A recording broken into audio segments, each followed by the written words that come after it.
What's going on, everybody? Welcome to the channel. How's your week going? I had an interesting week.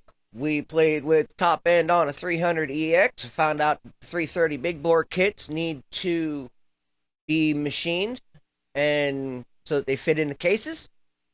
Wasn't aware of that. My son's TH350 and his Chevy pickup.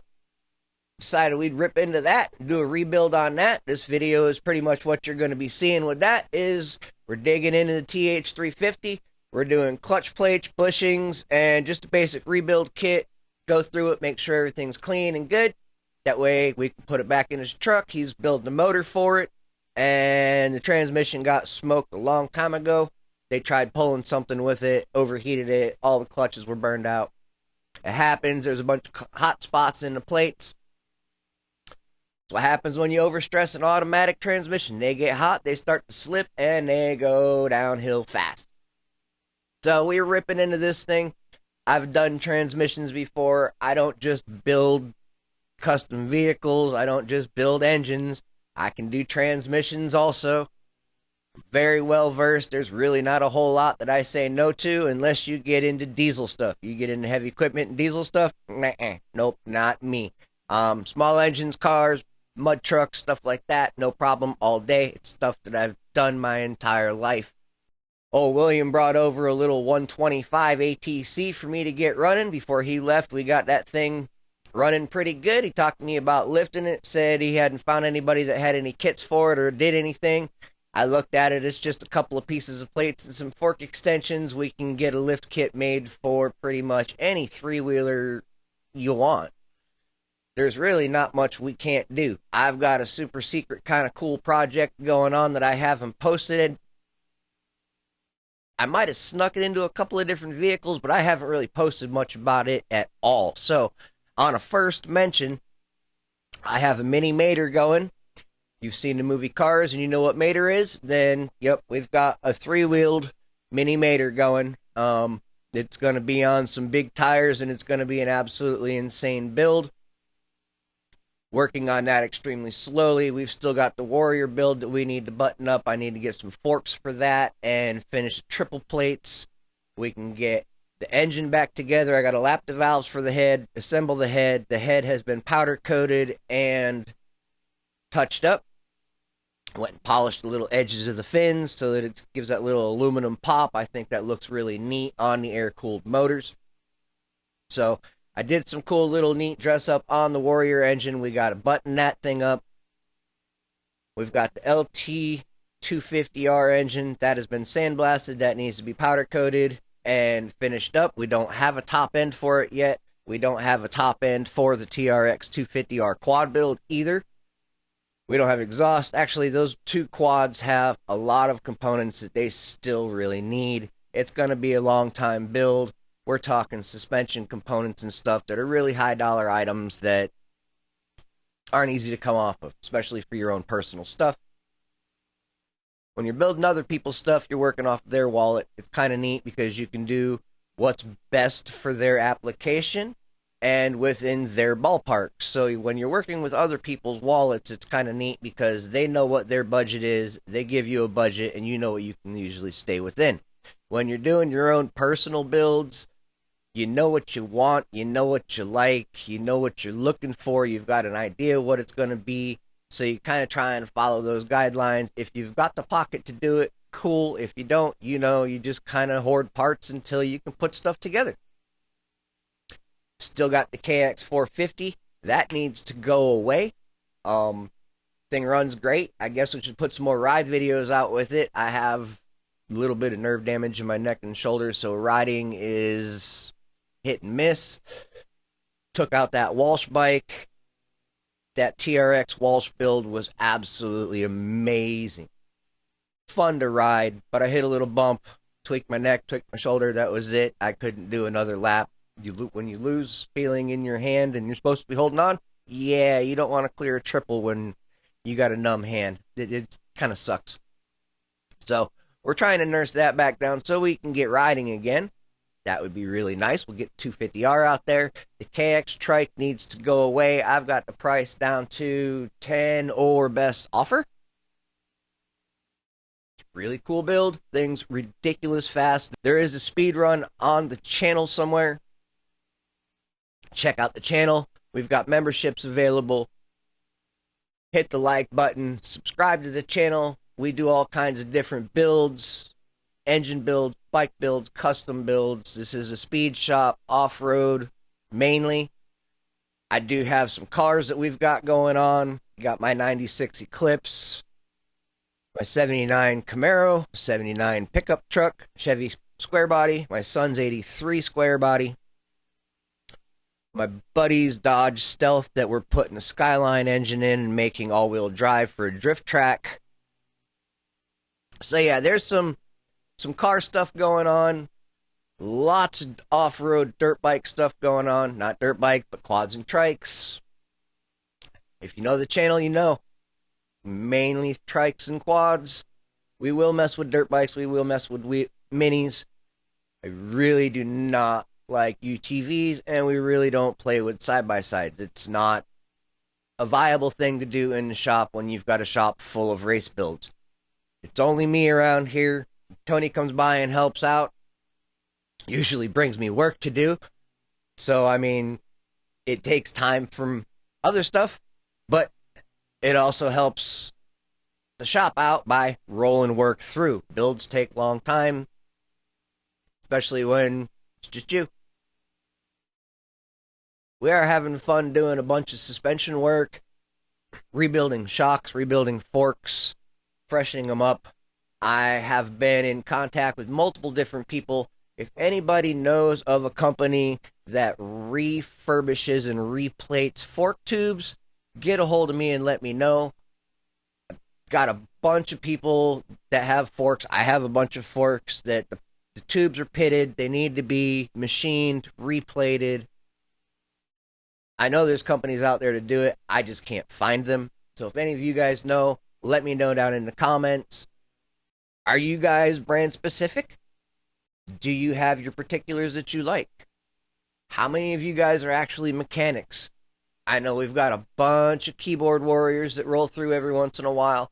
I argue with keyboard warrior mechanics all the time. Have a lot of fun pushing buttons on TikTok.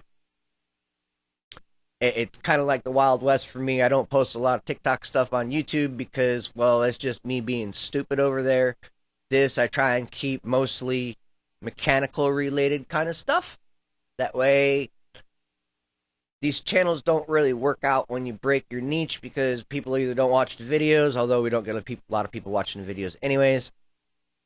If you can give me some advice on what would help you stay tuned in to the videos, let me know down in the comments. Got to make it so that these videos are more attractive to people. People stay tuned longer. I know I'm not the best at thumbnails or titles, but again, I'm the one editing everything, and the experience I have is pretty much it. I get some ideas from YouTube. We use Premiere Pro. We've got all the Adobe suites and all that kind of stuff for any kind of editing. If you know, I've got the music channel where we do all the audio stuff and recording stuff. A lot of music reactions on that channel, covers, whatever. Has to do with recording and audio gear and music and stuff like that. Full music page. We've also got the aquarium page where I was doing a lot with breeding fish and all kinds of different fish topics with freshwater aquariums and stuff like that. I have kind of faded away from that a little bit. We will be getting back into that in the future. But I used to put the fish stuff on this channel, and you can't really mix fish and mechanics. I mean, I know mechanics can have fish tanks, and I know fish owners can be mechanics. It's not that one doesn't do the other, but a lot of the interests don't cross. So you don't want to bring in different crowds to one channel because then the crowds just kind of, they henpeck the videos, and it doesn't really help the channel out. I'm trying to get videos out to you guys so that the content stays relevant and stays fresh, because I found that if you don't get at least one video a week out, if not more, your content really falls off the edge and they don't push it to very many people. So yeah, you're going to be getting more videos like this of me just kind of talking in the background, showing you stuff that's been going on throughout the week. This is mainly a TH350 teardown rebuild video. I didn't get a whole lot of other videos on what was going on in the shop. I might throw some other stuff in. I think Tony took some videos. I'll have him text me. Those should be in here somewhere too. Maybe, hopefully. We'll see. Um, I thank you guys for listening. All the people that are out there still, for all the people that are still out there supporting motocross and off-road racing, I thank you all. Without you guys, the sports would fall off the face of the earth. We're having problems with manufacturers building race bikes at this point, and being that Yamaha has no competition really, they're not updating things. They're actually dropping the quality of their YFZs. There's a lot of problems coming on, and we need to keep the sports going. So we need the support, we need to push, we need the awareness, let people know the tracks are still running these things. We've got quads at Dade City. You got I4MX that runs quads. There's all kinds of different series and motocross race clubs. You just got to poke your face out there and look around. If you want to race, ask questions, go to the dealerships. Maybe people in the dealerships that know something. I know around here, you ask the dealerships, they typically point you in my direction. So I'm like the go-to guy for that kind of stuff, I guess, locally. There are a lot of dirt bike racers, but the dirt bike racers aren't quad racers. We've got trike racers and we've got trike clubs that tried to start up in different places, and the members couldn't get along well enough to keep the clubs going.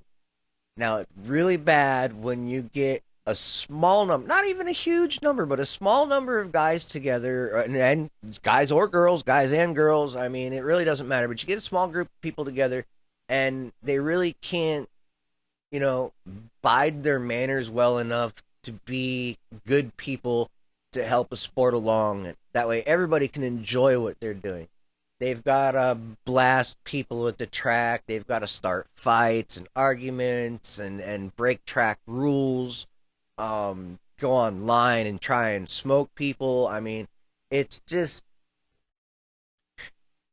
sad when you try and get a group of people together and try and do cool things and everybody acts like a 5-year-old that's been spoiled. It's just, I can't explain it. I don't understand it. Down here, we had a great group of guys going. There was a shift. There's still a great group of guys going. Three-wheeler racing is still big down here in Florida. Plus, we're doing the quad stuff. Once the injuries go away and I can get back out on the track, there will be more race videos. I'm not done racing. I'm not done playing, and I'm not done having fun. The 250R is retired. The KX is for sale, so it's not really mine to race.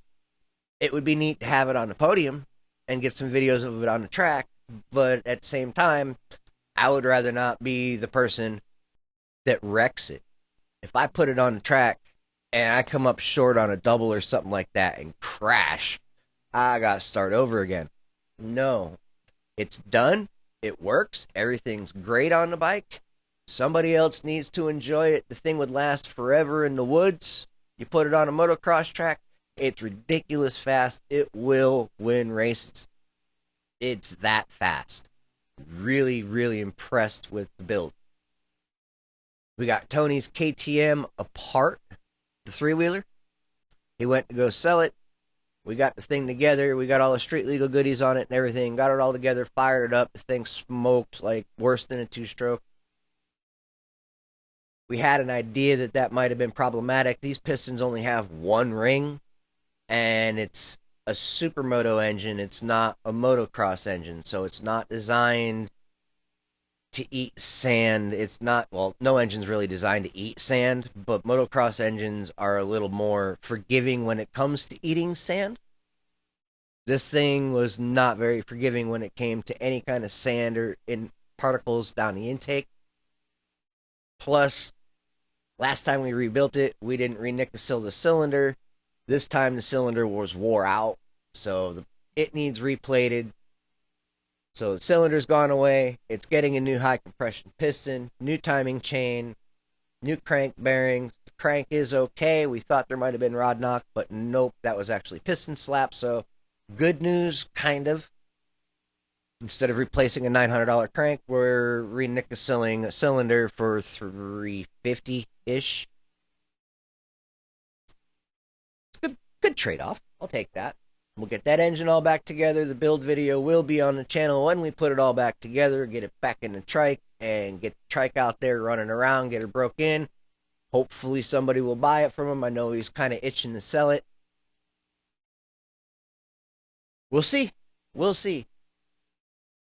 I know Jeremy's got some big reds down there in Sebring. Dave's got some 250Rs down there in Sebring and a Takati horde. Yep, we still got a Takati horde to play with. Blaster hordes.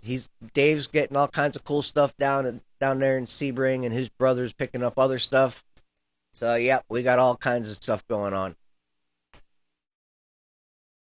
Swing arm build is almost done. There will be some shorts. Look forward to the shorts. Bell notifications, so maybe the bell will tell you if you get a short notification.